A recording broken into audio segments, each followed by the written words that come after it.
Gracias por estar una vez más aquí en este lugar, a pesar de tormentas, dificultades, a pesar de tantas cosas que han podido vencer. Estamos en una serie especial basado en el libro de Juan, capítulo 3. Yo no voy a repetir algunos detalles de los días anteriores, voy a ir al punto como siempre lo hacemos. Un día Nicodemo, aquel líder religioso, se acerca para Jesús y le dice así: Maestro, tú sabes tú has venido de Dios como maestro, nadie puede hacer los milagros que tú haces si Dios no está con él. Jesús no está con rodeos, se va al punto y le dice: tú tienes un problema y no importa cuán religioso seas, no importa detrás de cuántas máscaras te ocultes, tú necesitas nacer de nuevo. ¿Cómo una persona que está correctamente ante los ojos de los demás necesita nacer de nuevo? Nicodemo no comprendió. Entonces ayer vimos cómo Jesús trata de explicarle a través de figuras cómo ocurre ese nuevo nacimiento. Y nosotros aquí ilustramos lo siguiente: nosotros venimos a este mundo siendo pecadores. ¿Qué hacemos para ser pecadores? Solo nacer. Somos ciudadanos de este planeta y este planeta está lleno de pecado y el pecado nos causa muerte. Entonces, tú y yo estamos condenados para morir desde el momento que nacimos. Nacimos para morir. Esa es nuestra situación. Porque somos personas que crecemos, nos desarrollamos y venimos a este mundo ya con pecado en el corazón, el cual nos convierte enemigos de Dios. Y siendo enemigos de Dios, nosotros no podemos soñar con la eternidad al lado de Jesús. Es imposible. Y para poder soñar con un nuevo reino, tenemos que ser ciudadanos de ese reino. Solo que para ser ciudadanos, así como aquí, para poder tener una nueva ciudadanía, se requiere de documentos, se requiere de papeles, se requiere de tantas cosas. Jesús dice: ¿quieres ser ciudadano del cielo? Muy bien, toma la visa. ¿Cuál es? Nace de nuevo. El nuevo nacimiento te da la oportunidad de tener una nueva ciudadanía. Entonces, antes estabas condenado a muerte, ahora tienes una nueva ciudadanía y ahora tienes vida por la gracia de Cristo, y esto ocurre a través del nacimiento. Jesús le dice a Nicodemo: tú necesitas nacer. Mas como es natural, nadie puede comprender este nuevo nacimiento. Y aquí en el capítulo 3, versículo 4, le dice Nicodemo: ¿cómo puede? Y luego se repite en el versículo 9. Jesús le dice: eso no es una obra natural. ¿Recuerdan lo que les dije ayer? Nadie en ningún corazón humano nace de manera natural el deseo de ir a Jesús, porque nosotros estamos solo acostumbrados a hacer lo malo. Empezar a cambiar, tener deseo de orar, de abrir la Biblia, de hacer esas cosas, no es un elemento natural, eso es sobrenatural. Y ese es el mayor milagro que Dios hace en la vida. El mayor milagro no es hoy sanarnos del cáncer, Dios lo puede hacer. El mayor milagro no es que hoy puedan desaparecer tus deudas, Dios también lo puede hacer. El mayor milagro es transformar tu vida. Y ese milagro está disponible todos los días. Y Jesús empieza a ilustrar para Nicodemo cómo ocurre ese nuevo nacimiento. ¿Cómo? Y ese cómo está en dos historias. La primera historia, la historia del viento. Tú no lo escuchas, no sabes de dónde viene, no sabes a dónde va. Así es el que es nacido del Espíritu. Todo lo que tienes que hacer es permitir que el Espíritu Santo te guíe. Ser cristiano no es un conjunto de reglas, hacer esto es pecado, esto no es pecado, no. Ser cristiano es permitir que el Espíritu Santo cambie mis gustos, cambie mis deseos, que el Espíritu Santo me lleve o me coloque mi vida en armonía con la voluntad de Dios. Eso es cristianismo. No es el conjunto de esto hago y esto no hago. Ahora, allí ocurre algo interesante. ¿Y qué cosa sucede? Jesús le dice, así como el viento, tú no lo ves. Eso es algo sobrenatural, tú no estás viendo. Y hace la segunda ilustración, ¿se acuerdan cuál era? Como la serpiente. Qué ilustraciones de Jesús, ¿verdad? Como el viento y como la serpiente.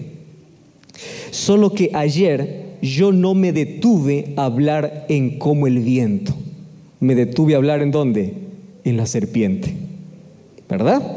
¿Y cuál era la lección de la serpiente? Allá en el desierto, cuando salieron las serpientes, todo aquel que era mordido tenía una sola opción si quería vivir. ¿Cuál era? Mirar a una serpiente que había sido levantada. Punto final. ¿Quieres vivir? Mira. Entonces yo resumiría todo eso. Si no miras, mueres. Eso es vida cristiana. Si no miras, mueres. ¿A quién tenemos que mirar? A Cristo. Porque Jesús dice en Juan capítulo 3 versículo 14, como Moisés levantó la serpiente en el desierto, así es necesario que el Hijo del Hombre sea levantado, para que todo aquel que en él cree no se pierda.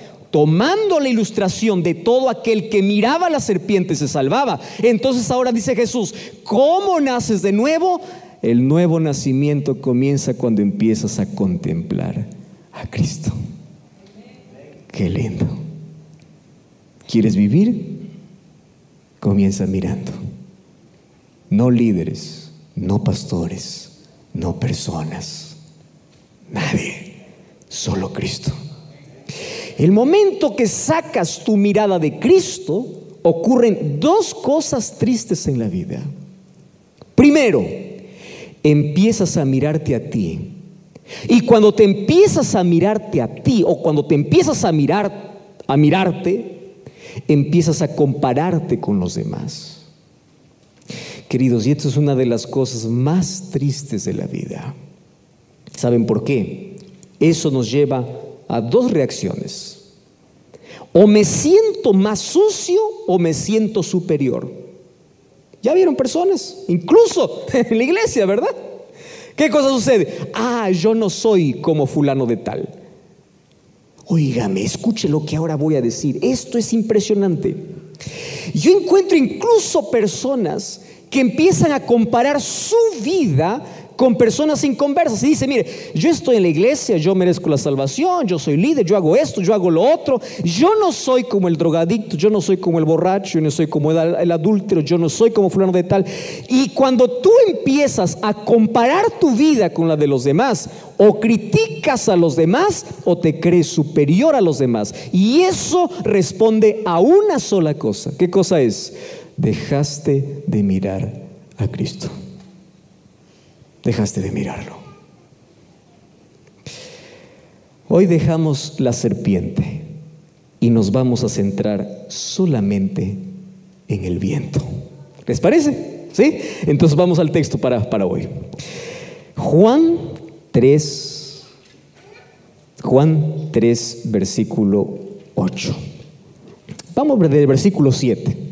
Ya se dieron cuenta que todas las noches estamos repitiendo algunos versículos porque estamos viendo algunos detalles. Durante toda la semana estamos hablando solamente Juan 3. Vamos a Juan capítulo 3 versículo 7. Dice así: no te maravilles de que te dije que os es necesario nacer de nuevo. No te sorprenda, no te asustes. Es más, ¿por qué Jesús le dice eso? Versículo 4, Nicodemo le dice: ¿cómo puedo, siendo viejo, nacer de nuevo? Jesús le explica: lo que es nacido de la carne es carne, no te maravilles de esto.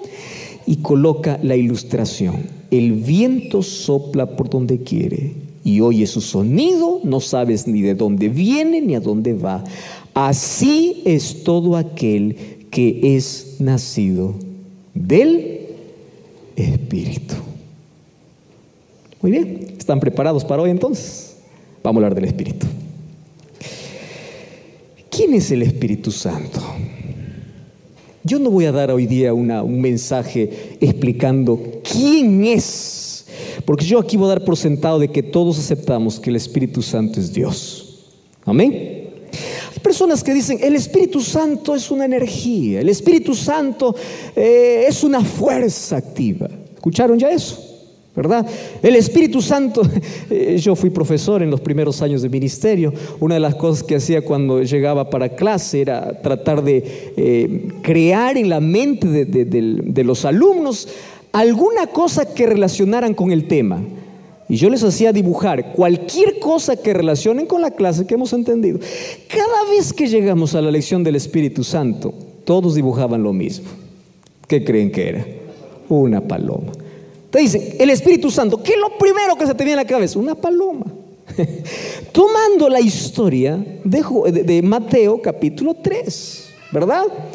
Y en la mente de nosotros, escúcheme bien esto, de miles de cristianos en la iglesia todavía siguen creyendo: Dios Padre es uno que es más anciano, Dios Hijo es Jesucristo, uno más joven, y el Espíritu Santo es una paloma.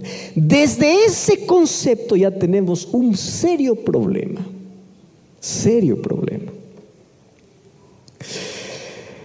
Porque si el Espíritu Santo es una paloma, entonces es posible aceptarlo como una fuerza. Ahora, el Espíritu Santo es el único Dios en la Biblia que se presenta a través de diversas imágenes. En Génesis capítulo 1 comienza como algo que se mueve sobre las aguas. En Juan capítulo 3 aparece como el viento. En Mateo capítulo 4 aparece como una paloma. En Hechos capítulo 2 aparece como lenguas de fuego. Pero ojo lo que estoy diciendo: ¿cómo? ¿Qué significa cómo? Representando. Y en la Biblia encuentro que el Espíritu Santo usa varios símbolos. Por ejemplo, se usa el agua como símbolo del Espíritu. Se usa el aceite como el símbolo del Espíritu. Pero el Espíritu Santo es Dios. Igual que el Padre, igual que el Hijo. No, pastor, yo no puedo aceptar eso. Te voy a ilustrar. Jesús, antes de poder ir para el cielo, en Juan 14 hace una promesa para sus discípulos. Le dice: no se preocupen, yo me voy, pero regreso. Pero yo no os dejaré huérfanos. ¿Qué cosa dice Jesús? Yo enviaré otro consolador. ¿Quién es el primer consolador que estaba con ellos? Jesús. Yo les consolé, yo les guié, y yo les daré, ¿qué cosa dice Jesús? Otro consolador. Antes quiero asegurarme de algo. ¿Nosotros aceptamos que Jesús es Dios? ¿Sí o no? Amén. Amén. Y algo singular: Jesús en toda la historia del universo, no de la humanidad, será el único Dios hombre. El único. Ahora, cuando Jesús dice: daré otro consolador, ¿por qué algunos no aceptan que el Espíritu Santo es Dios? Por una sencilla razón. Para nosotros en el español, la palabra otro es otro. Voy a hacer un ejemplo aquí. Yo aquí tengo un CD, y aquí tengo otro CD. ¿Comprenden? Un CD, dos CD. ¿Los dos son CD, sí o no? Sí. Muy bien. ¿Son iguales, sí o no? Tamaños son iguales, pero carátulas son diferentes. La música es diferente. ¿Correcto? Muy bien. Esto fue grabado en un año, fabricado por una productora, y este fue por otra productora. Este es un cantante y este es otro cantante. ¿Correcto? ¿Tiene el mismo contenido? No. Muy bien. Para nosotros en español esto es un CD y esto es otro. Muy bien. Y yo aquí tengo dos libros. Esto es un libro y este es otro libro. Miren acá. ¿Tienen el mismo tamaño, sí o no? Sí. ¿El mismo color? Sí. ¿La misma cantidad de hojas? Sí. ¿El mismo contenido? Sí. ¿Fabricado en el mismo lugar? Sí. ¿Escrito por la misma persona? Sí. Pero para nosotros es un libro, otro libro. Un CD, otro CD. Por eso es que nosotros no entendemos cuando Jesús dijo: enviaré otro consolador. Otro es otro. Puede ser igual, puede ser parecido. Solo que en el griego existen dos palabras. La palabra heteros y la palabra los. Entonces, cuando en griego se quiere decir otro y se usa la palabra los, significa que es igual, es el mismo, es decir, mismo contenido, misma carátula, misma esencia. Y cuando se usa la palabra heteros, significa igual pero diferente. ¿Se comprende? Ahora, cuando Jesús dice enviaré otro consolador, Él está usando el término otro igual a mí. No es parecido, igual, es Dios. Entonces el Espíritu Santo es Dios. No es una fuerza, no es una energía, es Dios. Ahora, muy poco se habla del Espíritu Santo. ¿Ya se dieron cuenta de eso? ¿Y quién es el que está trabajando, actuando hoy en la tierra? El Espíritu. ¿Por quién fuiste traído hoy? Por el Espíritu. ¿Quién es el que se encarga de mostrar la verdad hoy? El Espíritu. Y hoy quiero mostrarte un solo detalle. Los próximos días vamos a ver algunos otros detalles sobre el Espíritu. Vamos a Juan capítulo 16. Porque Jesús dice, como el viento, así trabaja el Espíritu. Vamos a conocer el Espíritu para ver cómo realmente trabaja en el corazón. Juan capítulo 16, versículo 7. ¿Tienen todos ahí el texto? ¿Sí? Muy bien, qué lindo. ¿Podemos leer juntos entonces? Vamos, versículo 7. Dice así: pero yo os digo la verdad. Oiga, qué interesante. ¿Quiere decir que Jesús estaba hablando mentira antes de este texto? No. Jesús siempre llama la atención cuando Él empieza a colocar ciertas expresiones. Por ejemplo, cada vez que Jesús dice, de cierto te digo, lo que está diciendo es, en verdad te digo. Señor, ¿por qué dices que eso es verdad? ¿Quiere decir que el otro es mentira? No. Es la manera de llamar la atención a una profunda verdad. Ahora dice, de cierto os digo la verdad. ¿Cuál es la verdad? Os conviene que yo me vaya. ¿Por qué es que les convenía que Jesús se vaya?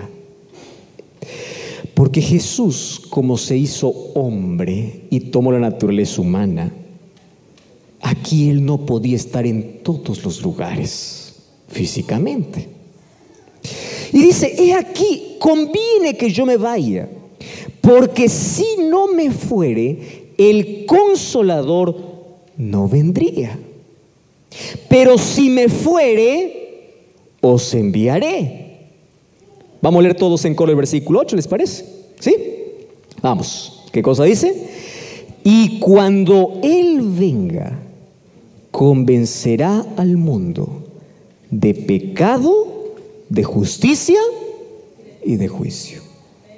Versículo 9, ¿qué dice? De pecado por cuanto no creen en mí. De justicia por cuanto voy al Padre y no me veréis más. Y de juicio porque el príncipe de este mundo ha sido ya juzgado. Muy bien. Un día yo estaba predicando en un lugar, todavía estaba haciendo mis primeras campañas de evangelismo, tendría unos 14 años, 14, 15 años. Y antes se hacían las campañas de 15 días, un mes de conferencias, ¿no? Personas se reunían, yo admiro la valentía. Allí la gente asistía allí a las conferencias, en lluvia, en barro. Yo no sé si ustedes conocen qué cosa es caminar allí donde no hay asfalto, donde no hay carretera. Aquí es bonito cuando todo hay movilidad, ¿no? Y a veces nos cuesta mucho. Mas hay gente allá en otros lugares donde viven en otras condiciones.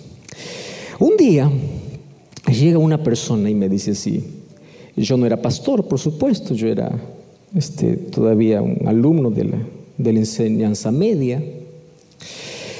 Y una persona me dice, Joel, me dice. Cuando yo estaba saludando allí en la puerta, una persona estaba muy incómoda, un poco molesta conmigo. Me dice, yo quiero conversar contigo. Está bien, le digo. Me gusta conversar con las personas, pero no cuando me ponen una cara fea, ¿no? Nos fuimos allí a un cuarto y me dice, estoy decepcionado. Guau, digo. ¿Y? O sea, ¿cuál es la razón? Entonces, por mi cabeza pasó muchas cosas. Decepcionado del líder, decepcionado de un hermano, decepcionado de una iglesia. ¿De qué? Y me dice, decepcionado de ti. Y en ese momento te empiezas a repasar todo lo que has hecho, ¿no? ¿Qué cosa pudo haber decepcionado a este hombre? Y uno se pone incómodo, ¿verdad? Y curioso también, ¿qué cosa te decepcionó? Nos sentamos ahí, trataba de tranquilizarme, yo no estaba cómodo, obviamente. Y recuerda que era un adolescente, me afectaba todo. Me dice, mira, tú no tienes idea cuánto me ha costado traer a mi esposa aquí. Yo hasta ahí no entendía nada lo que él me decía. ¿Verdad? Yo no tenía idea. Ni siquiera conocía a su esposa. Tú no tienes idea cuánto me ha costado traer. Seguía sin entender. Y me dice, he hecho de todo, le he rogado. ¿Cuántas veces yo le he invitado? Han venido otros predicadores y no me ha aceptado. Y hoy es la primera vez que ella me acepta ir a una iglesia. Después de años he venido orando y ella viene y yo aquí estaba orando y yo quería que tú puedas convencerla a mi esposa el primer sermón que escuche. Y estoy decepcionado, estuvo escuchándote toda la hora y tú no le convenciste.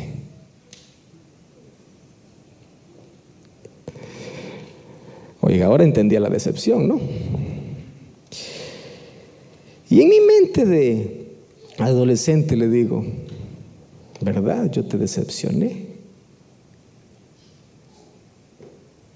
Pero le dije, tú estás conversando con la persona incorrecta. ¿Por qué? Porque ningún ser humano puede convencer de pecado. personas que por allí me dicen: pastor, ¿cómo se siente usted cuando hace llamado y nadie quiere salir a aceptar? Le digo: yo me siento triste. ¿Se siente mal? No, porque yo no morí por ellos. Quien se ofende es Dios. Yo me siento triste, sí. Ah, no, yo no me pongo de pie, yo no acepto a Jesús. ¿Por qué? Porque el predicador no me cae, porque a mí... Yo no soy nadie para convencerte. Escúchame una cosa. Los seres humanos, los políticos especialmente, con toda la oratoria y toda la capacidad que tienen, ellos pueden convencer para que tú puedas darle un voto. Se puede convencer en ese sentido. Pero nadie en esta tierra ha sido convencido por la palabra de un hombre. Nadie. Porque el único que convence en la tierra de pecado, ¿quién es? El Espíritu. Y cuando tú dices: no acepto, no quiero, ahora no, cuando tú te resistes, no es el asunto conmigo. No es el asunto con la iglesia. Tú estás resistiendo ¿a quién? Al Espíritu. Y Jesús dice: Él los convencerá. Y si el Espíritu no te convence, nadie más lo podrá. Nadie. Solo que el ser humano es curioso, porque el ser más rechazado en este mundo, ¿sabes quién es? El Espíritu Santo. Él te quiere convencer de tu realidad y tú no quieres. Rechazas. Y cuando el ser humano posterga y rechaza al Espíritu Santo, pierde tres cosas. Piénsalo bien antes de rechazar algo. ¿Está bien? Tres cosas pierde. Número uno, pierde tiempo. ¿Qué cosa pierde? Tiempo. Número dos, pierde vida. ¿Qué cosa pierde? Vida. Y número tres, pierde la eternidad. Ahora les pregunto, ¿conviene rechazar o no? No conviene. Ahora te explico por qué pierdes tiempo. Dios trata de convencer al ser humano para sacarlo de la oscuridad y usa todos los medios posibles. Yo ya escuché una frase que a mí me impactó mucho y hoy la quiero compartir contigo. Dice así: el Espíritu Santo, en tu bienestar, susurra a tu oído y te dice: ven, vamos. A eso que tú llamas conciencia, a esa voz de un amigo que te invita para ir a una iglesia, aquella voz de alguien que te dice: vamos a Jesús. Es el susurro del Espíritu Santo. Muy bien. En el bienestar, ¿qué cosa hace? Susurra. Cada vez que tú abres la palabra de Dios, el Espíritu Santo no susurra, el Espíritu Santo habla. Porque cada vez que abrimos la Biblia y tú estás escuchando un texto de la Biblia, ¿a quién estás escuchando? La voz del Espíritu. En el bienestar, ¿qué cosa hace? Susurra. ¿Qué cosa hace cuando escuchas un sermón? Habla. El Espíritu. Y número tres, el Espíritu Santo llega un momento en que grita,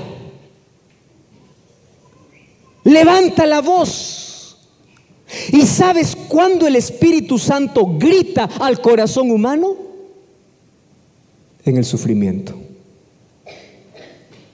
Por eso es que las crisis de esta vida, los problemas de esta vida, son el grito de Dios diciendo: quiero salvarte.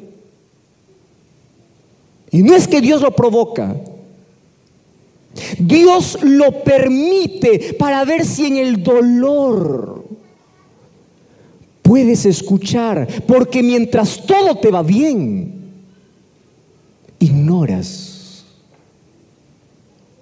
rechazas.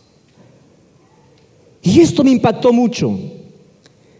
Dios permite el dolor en la vida porque es el megáfono de Dios, el micrófono de Dios para decirle a su hijo: te estás perdiendo.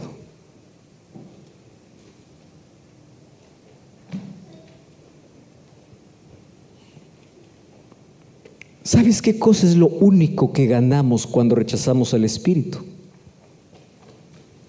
Dolor. ¿Por qué? Lejos de Dios, uno vive de acuerdo a sus deseos. ¿Y eso qué cosa trae? Consecuencias. ¿Y cuáles son las consecuencias del pecado? Dolor. Y por eso yo te digo, lejos de Dios pierdes tiempo. ¿Por qué pierdes tiempo? Mientras más tiempo resistes la voz de Dios, más heridas habrán en tu vida. ¿Sabes por qué? Mira, el 90% de nuestro sufrimiento es resultado de nuestras malas decisiones. Hay un 10% en el cual tú no tienes nada que ver. Un accidente, una enfermedad genética, un problema inesperado. Tú no tienes nada que ver. Pero el 90% de tu dolor es por tus malas elecciones. Son por tus malas elecciones. ¿Y cuándo ocurre eso? Mientras más lejos de Dios, más heridas, más dolor, más pérdida de tiempo. Por eso es que Jesús dice, o la Biblia dice: acuérdate de tu Creador mientras más temprano estés en la vida. Porque mientras más temprano te entregas a Dios, aprendes a caminar mejor y evitas heridas innecesarias. Eso no quiere decir que no vas a sufrir, eso lo explicamos ya desde el primer día. El sufrimiento es la realidad en este mundo de pecado, pero hay heridas que podrás evitar. Hace unas semanas, un muchacho de 21 años me escribía: condenado a pasar 30 años en la cárcel. 21 años de edad, condenado a 30 años. Pregunto, ¿pudo evitar esos 30 años de cárcel, sí o no? Pudo. ¿Por qué no los evitó? Porque lejos de Dios, todo lo que ganas es dolor. Ahora, queridos, el Espíritu Santo convence. Ahí dice Jesús: Él los convencerá. ¿De qué me convence el Espíritu? Es verdad que dice convence de pecado, pero ¿sabes qué cosa es el Espíritu Santo? Crea en ti la mayor necesidad de salvación. ¿Cómo así? Ahora te explico. Mira, vamos a poner un ejemplo. Vamos a imaginar que yo estoy sucio el rostro y hay un espejo allá en ese cuarto oscuro. Hay apenas un poquito de luz. Entonces yo me voy y me miro en el espejo. Ahora yo tengo una pregunta: cuando está oscuro, ¿yo puedo ver todas las manchas y las imperfecciones del rostro? ¿Sí o no? No. Si yo en la oscuridad me voy al espejo, digo: wow, soy un ángel, ¿verdad? Precioso, perfecto, no hay ni una sola arruga, no tengo ni una sola imperfección, está todo bien. Pero si yo agarro ese espejo y lo llevo al lado de una lámpara, de una luz, digo: Señor, mira cuántas arrugas, mira cuántas imperfecciones, mira cuántas cosas. Ahora, ¿qué cosa sucedió? En la oscuridad yo no soy consciente de mi realidad. En la luz me doy cuenta de que necesito limpiarme. Lo mismo sucede con el Espíritu Santo. ¿Qué cosa es el Espíritu? Te saca de la oscuridad y te lleva a la luz. Y cuando te lleva a la luz, dices: yo soy un miserable pecador y necesito de un Salvador. Por eso, nadie que esté en la oscuridad tendrá necesidad de Dios. ¿Sabes cuándo tiene necesidad de Dios? Cuando el Espíritu te traslada ¿a dónde? Hacia la luz. Por eso es que en Apocalipsis capítulo 3, Jesús llama a su pueblo y le dice: mira, yo te voy a dar un consejo. Compra vestidos nuevos, haz esto, lo otro, y unge tus ojos con colirio para que veas. ¿Sabes qué significa o qué representa colirio en la Biblia? Espíritu Santo. En otras palabras, estás tan ciego que no ves tu realidad. ¿De qué me convence el Espíritu Santo? De mi condición. Mi mayor necesidad es ver mi realidad. Y cuando yo veo mi realidad, entonces empiezo a buscar la cura. Imagínate una cosa.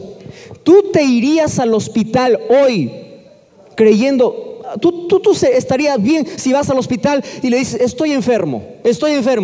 ¿Qué te duele? Nada, pero estoy enfermo. ¿Tú harías eso? Nadie es loco, ¿verdad? Es decir, llegué al hospital porque quiero estar en el hospital. No, para ir al hospital primero hay que reconocer ¿qué cosa? Que estamos enfermos. ¿Qué hace el Espíritu Santo? El Espíritu Santo te hace ver tu realidad, hace ver tu dolor. ¿Y a dónde te manda? Al médico. ¿Quién es el médico? Cristo.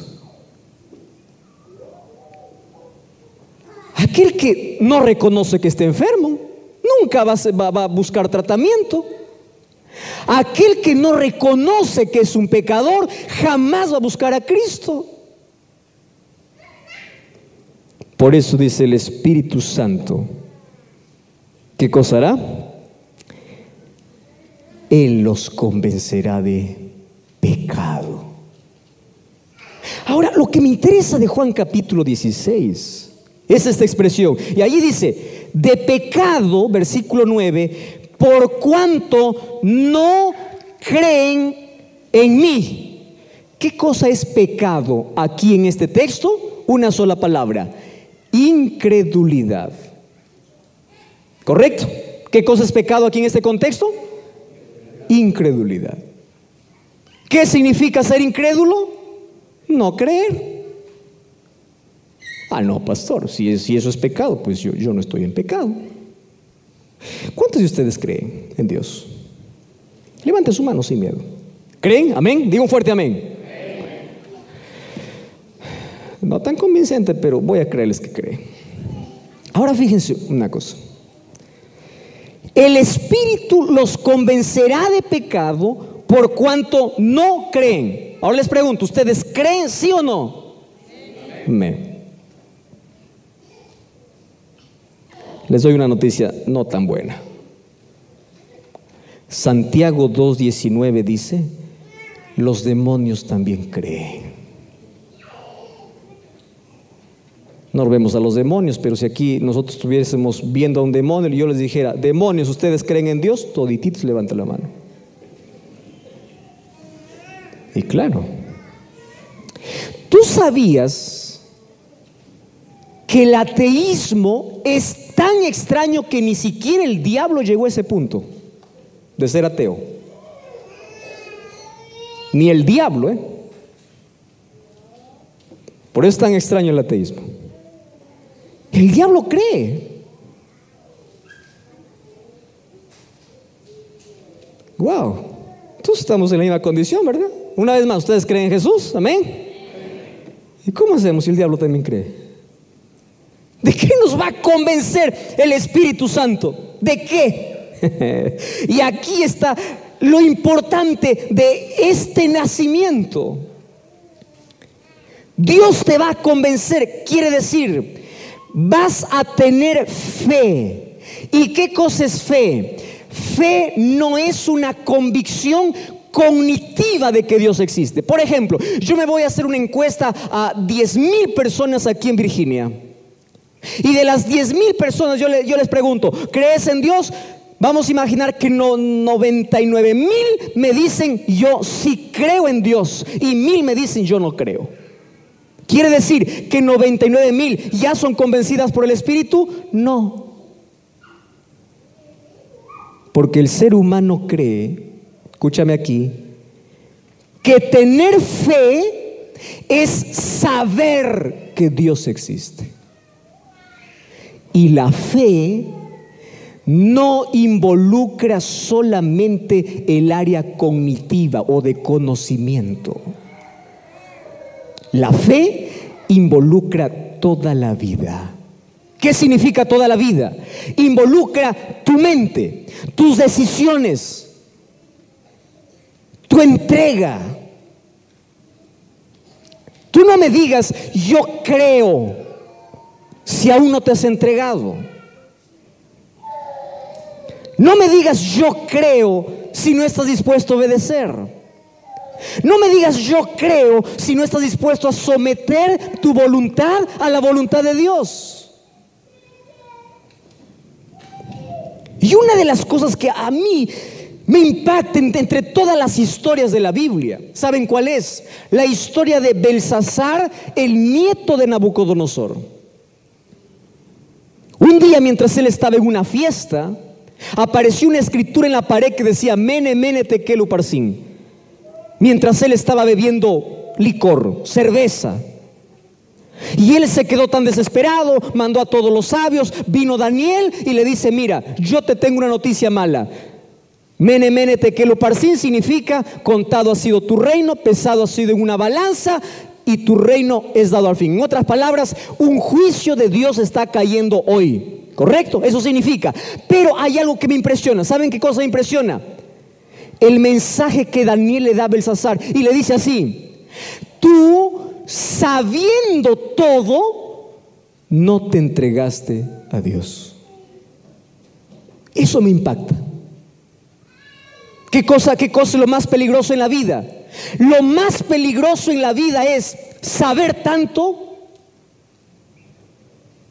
y no rendirse. Yo conozco personas que conocen tanto de la Biblia, pero nunca son capaces de rendirse a Jesús.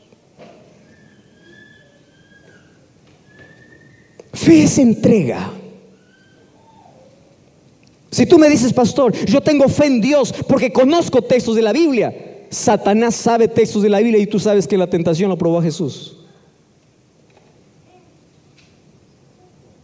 Fe no es saber que Dios existe. Fe es tener una relación con aquel Dios que yo creo que existe. Eso es fe.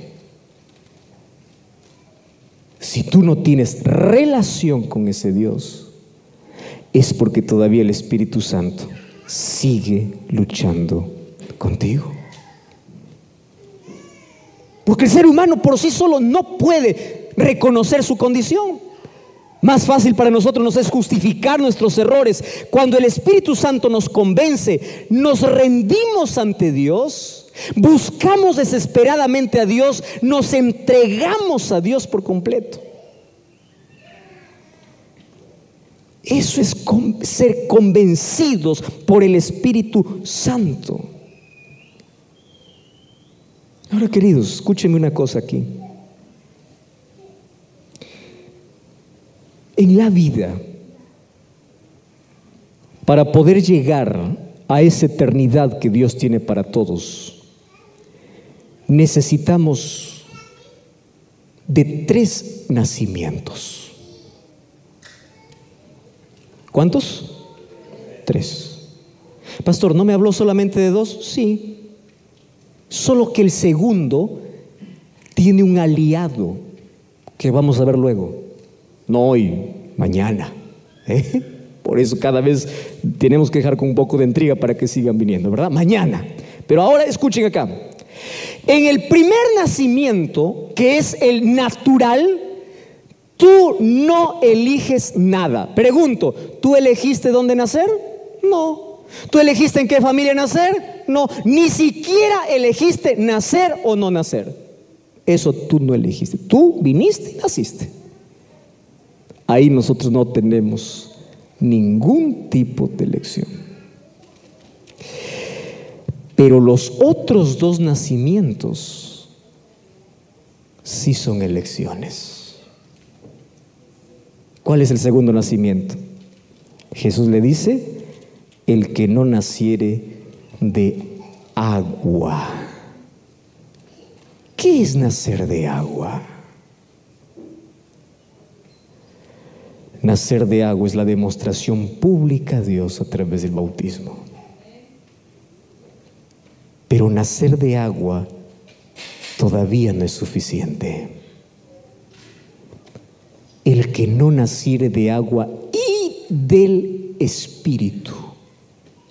El nacimiento del agua es un momento marcado en la vida, y el nacimiento del Espíritu es todos los días. Hoy no voy a hablar del nacimiento del agua, pero estoy tocando este punto. ¿Por qué? Porque el Espíritu Santo, cuando nos convence de pecado, nos lleva a rendir a Cristo a través del bautismo, y desde allí comienza un nacimiento diario.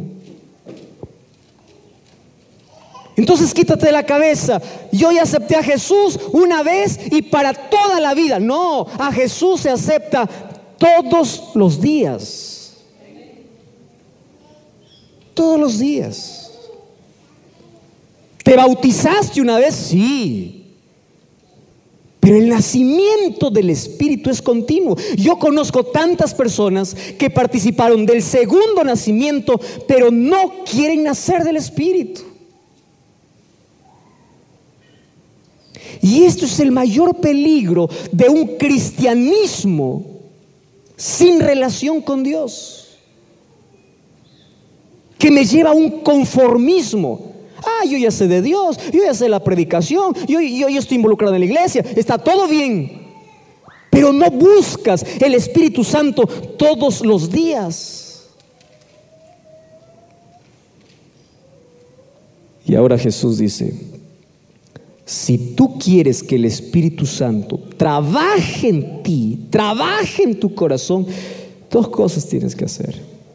Número uno, permitir que el Espíritu Santo te lleve a Cristo. Y número dos, todos los días tienes que entender que necesitas nacer ¿de quién? Del Espíritu. Entonces tú te debes estar preguntando ahora, pastor, ¿cómo nazco del Espíritu? Porque yo ya sé que para nacer del agua hoy no hay que bautizarse, ¿verdad? ¿Entendemos eso o no? ¿Sí? ¿Y cómo nazco del Espíritu? ¿Cómo? Vamos al último texto de hoy. Primera de Pedro capítulo 1, versículo 23. Mira. Primera de Pedro capítulo 1, versículo 23. Me encanta este texto. ¿Estás listo? Mira, escucha lo que dice allí. Siendo renacidos. ¿Qué cosa significa renacer? Volver a nacer. ¿Correcto?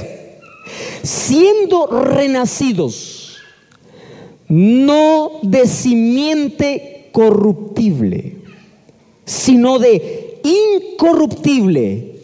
¿Y qué más dice? Por la palabra de Dios que vive, ¿y qué más? Y permanece para siempre.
Ahora sí, está completo.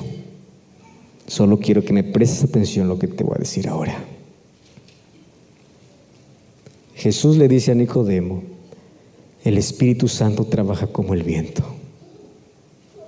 Y luego Jesús explica que el Espíritu Santo, ¿cómo trabaja? Cuando empieza a convencernos. ¿Convencernos de qué? De pecado. ¿Qué cosa es pecado? No creer. Porque ¿qué cosa significa creer? Creer no significa solo saber. ¿Qué significa creer? Saber, rendirse, aceptar, depender. Muy bien. Y ahora el apóstol Pedro dice: ¿quieres renacer en el Espíritu? Existe una forma. Todos los días nosotros volvemos a nacer. ¿En qué momento? Cuando tenemos contacto con la palabra de Dios. ¿Tú sabes por qué el diablo no quiere que tú tengas contacto con la Biblia? Porque el momento que tienes contacto con la Biblia, ¿qué cosa está sucediendo? Estás renaciendo. Y el día que no tienes ese contacto con la palabra, ese día estás muriendo.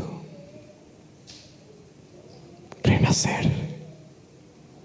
Recuerda lo que decía David en Salmo 119:11: en mi corazón he guardado tu palabra. Lo guardo, está atesorado tu palabra. Busco tu palabra, anhelo tu palabra, porque cuando tu palabra está en mi corazón, yo no puedo pecar contra ti. ¿Cómo nacemos del Espíritu? ¿A través de qué? A través de la palabra. Y una de las cosas que a mí más me impacta del Espíritu Santo, ¿sabes qué cosa es? Es que el Espíritu Santo jamás puede obligarte. Él respeta tu elección. El Espíritu Santo puede susurrar, puede hablar y hasta puede levantar su voz, pero jamás podrá obligarte. ¿Sabes por qué? Apocalipsis 22:17 dice: el Espíritu y la esposa dicen: ven. ¿Qué cosa dice el Espíritu? Ven. ¿Quién es la esposa? La iglesia.